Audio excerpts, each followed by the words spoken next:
2000 याद होगा, बिहार से झारखंड अलग हुआ था।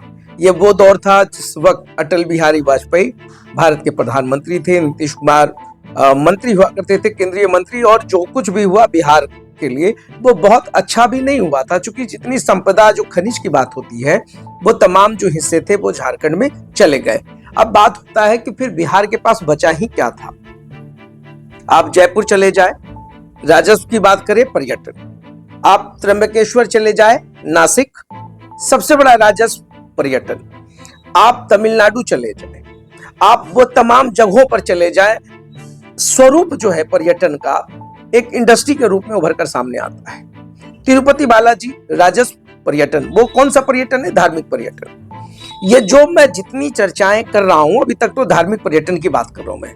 कश्मीर का रेवेन्यू वैष्णो देवी से, धार्मिक पर्यटन का बहुत बड़ा हिस्सा। एडवेंचरस टूरिज्म से कश्मीर की जो वादियां हैं, ये तमाम चीजें हैं। ये नेचुरल ब्यूटी है, एक पर्यटन का बड़ा विकल्प है। आप इसी प्रकार से उज्जैन महाकाल चले जाए, धार्मिक पर्यटन का बहुत बड़ा उदाहरण आपको देखने को मिलेगा। आप शंकर नेत्रालय का नाम आपने जरूर सुना होगा, चेन्नई की बात कर रहा हूं मैं। मेडिकल टूरिज्म का सबसे बड़ा विकल्प है। तमाम जगहों पर आप जाएं, दिल्ली एम्स, यह भी मेडिकल टूरिज्म के साथ साथ रिलीजियस टूरिज्म का हिस्सा है। विरासत की मैं बात करता हूं तो विरासत भी दिल्ली का जो है वो पर्यटन का हिस्सा है। आप हिस्ट्री की बात करें, तमाम चीजों की बात करें, हर वो बड़ा बड़ा डेस्टिनेशन, आप गोवा चले जाए, वेडिंग टूरिज्म का सबसे सटीक उदाहरण आपको देखने को मिलेगा। ये वो राज्य है जिनका बहुत बड़ा राजस्व जो है पर्यटन पूरा करता है, और ऐसे में बिहार जो है खुद एक बड़े उद्योग पे बैठा हुआ है। पर्यटन से बड़ा उद्योग बिहार के लिए हो भी नहीं सकता है। नीतीश कुमार इतने बड़े खान पे बैठे हैं और फिर भी राजस्व की चिंता है। मेरे हिसाब से बिहार को बहुत बड़ा माइलस्टोन सेट करना होगा। एक बहुत बड़ी इच्छा शक्ति की जरूरत है, दृढ़ संकल्प होना होगा, पर्यटन को उद्योग के रूप में विकसित करना होगा। आप सोचिए, पूरे देश भर में आप भ्रमण करते हैं, हर मठ, हर मंदिरों में जाते हैं, हर बड़े बड़े जो ज्योतिर्लिंग है, जहां जहां भी आप दर्शन करने के लिए जाते हैं, मगर बिहार का नालंदा और नालंदा में राजगीर या वो जगह है जहां हर 3 साल में मलमास मेला लगता है, जिसको पुरुषोत्तम मास मेला भी कहते हैं। और आपको जानकर आश्चर्य होगा कि पूरे विश्व में, अगर मैं फिर से कह रहा हूं कि अगर पूरे विश्व में सबसे बड़ा सनातनियों का कोई तीर्थ स्थल है तो वो राजगीर है, जहां पुरुषोत्तम मास मेले में 33 कोटि देवी देवता, बहुत सारे लोग जो है इसको 33 करोड़ देवी देवता कहते हैं, मगर मैं बात कर रहा हूं 33 कोटि देवी देवता, चाहे आप उसको किसी रूप से परिभाषित कर लें, सभी का संजोग पूरे 1 महीने तक राजगीर में होता है। उनका जुटान होता है, सभी लोग आकर वहां पर प्रवास करते हैं। और ऐसी स्थिति में अगर राजगीर को वैश्विक फलक पर प्रचारित प्रसारित नहीं किया जाए, अगर राजगीर को टूरिज्म इंडस्ट्री के रूप में विकसित नहीं किया जाए, तो फिर बहुत बड़े राजस्व का मॉडल कहां से होगा। नीतीश कुमार की इच्छा शक्ति भी बहुत अच्छी है, वो चाहते भी है कि बिहार जो है पर्यटन का एक स्वरूप बनकर आए।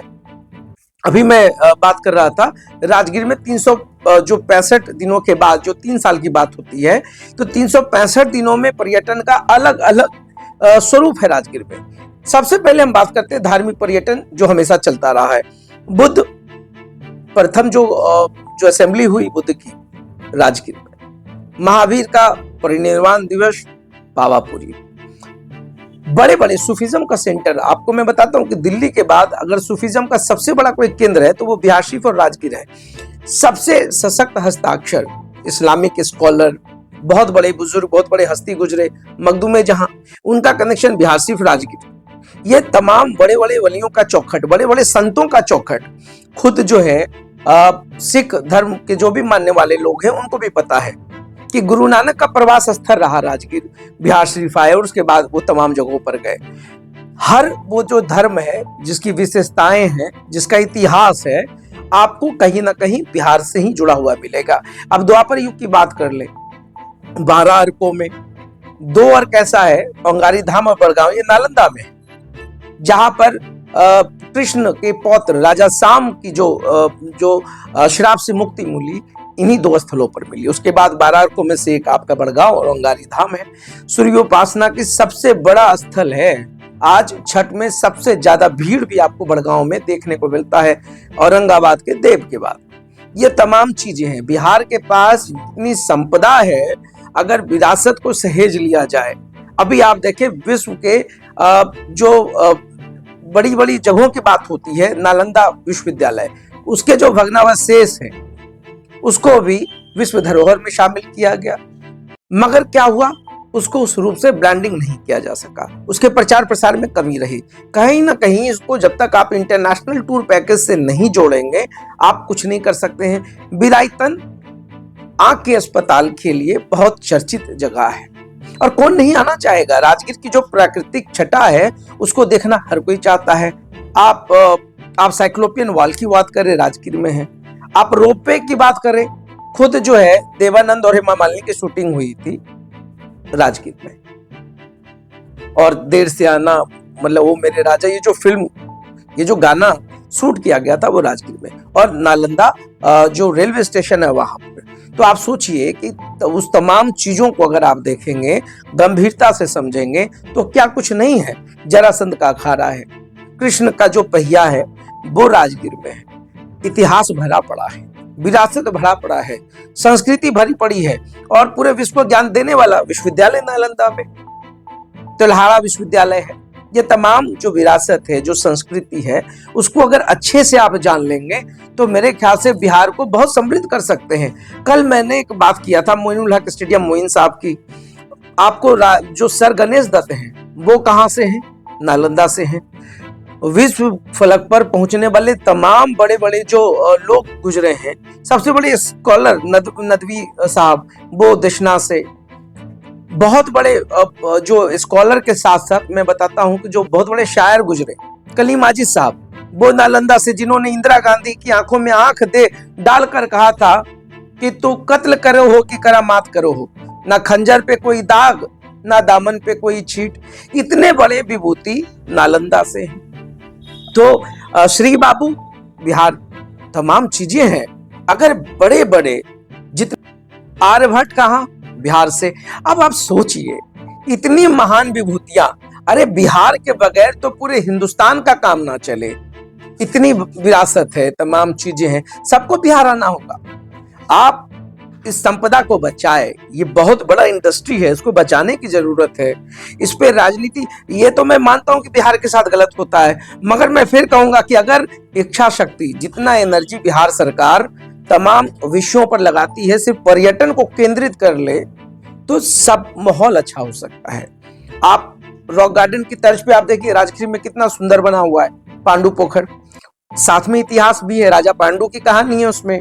आप चले जाए इको टूरिज्म के लिए तो पूरा बिहार भरा पड़ा है। आप मुंगेर के पास आप जाते हैं, भीम बांध, आप उसको देख लें।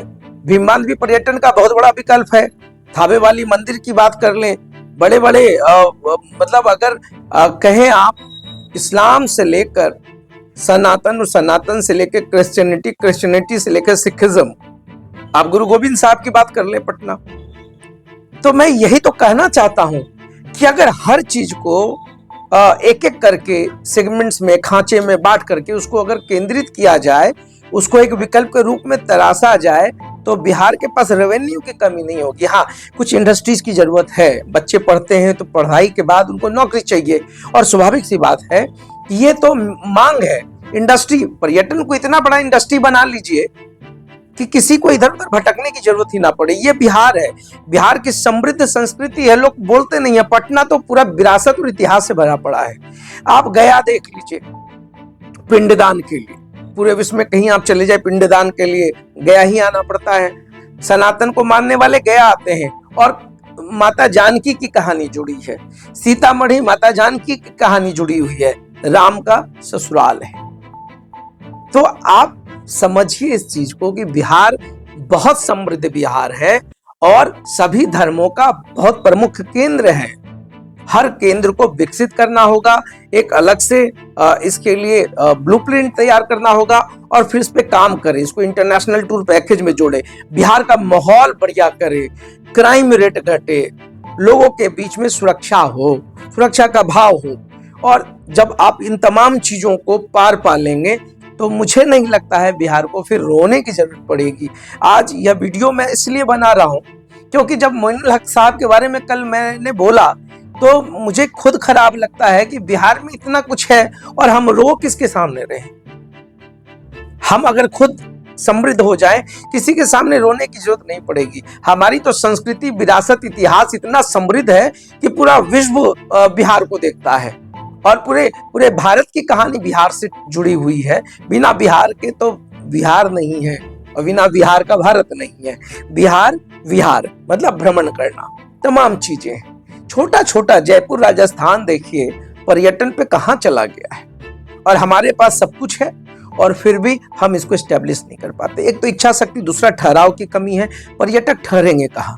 उसके लिए होटल इंडस्ट्री को आगे लाना होगा, सुरक्षा का भाव जागृत करना होगा, तमाम चीजें हैं। जब ये सब कुछ कर लेंगे तो आप देखेंगे कि पर्यटन बहुत बड़ा विकल्प के रूप में सामने उभर कर आएगा। तो मैं बिहार सरकार से भी मांग करता हूं, नीतीश कुमार जी से, और अभी तेजस्वी यादव काफी युवा हैं, काफी विजनरी दिख रहे हैं और मेरे ख्याल से डिप्टी सीएम होने के बावजूद उनका अगर चिंता है, मोइनुल हक स्टेडियम के लिए भी बहुत अच्छा फैसला है सरकार का। ऐसे ही फैसला ले, ये युवा लोग हैं, युवा बहुत अच्छा कर सकते हैं। विजन स्पष्ट हो, इच्छा शक्ति मजबूत हो, फिर इस बिहार को किसी की जरूरत नहीं पड़ेगी। अगर आपको मेरा यह वीडियो पसंद आए प्लीज इसे आप लाइक करें, सब्सक्राइब करें। बहुत बहुत धन्यवाद।